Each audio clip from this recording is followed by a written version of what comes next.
Hey there, I'm the Faun. We're just 4 days away from the Paris Olympics, and today I'm going to tell you about Guillermo Pérez and the first official gold medal Mexico ever won.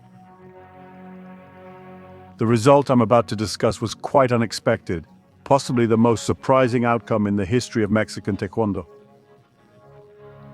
In the months leading up to the Beijing Olympics, before the final team was selected, the national team went through one of its darkest periods, at least in my memory.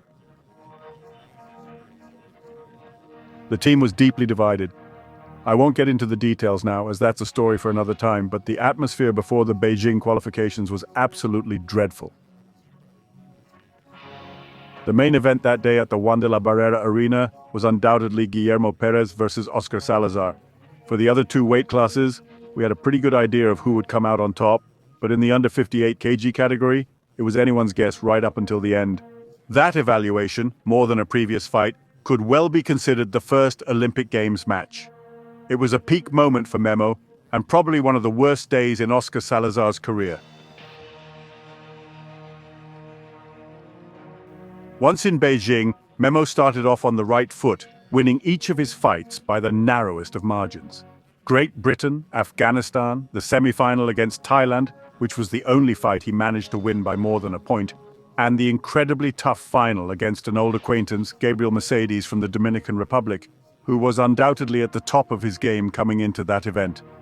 He had won the Pan American Games a year earlier and was now in an Olympic final after having steamrolled over favorites like the reigning world champion, Juan Antonio Ramos from Spain, and the current Olympic champion at the time, Chen Baiyan from Chinese Taipei. I've rarely felt as stressed watching a fight as I did during that final. The Golden Point round was probably one of the most nerve-wracking moments for those of us watching the fight that morning from Mexico. Guillermo Pérez was no spring chicken when he made it to the Olympic Games.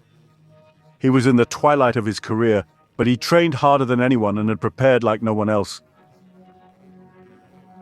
He was someone who believed in himself right up until the very end. His medal is proof, as I've said before, that being selected for Mexico's national team carries weight not just in the country but worldwide. That day in Beijing, Memo was the oldest competitor on the board, only topped by Ramos and followed by Gabriel Mercedes himself.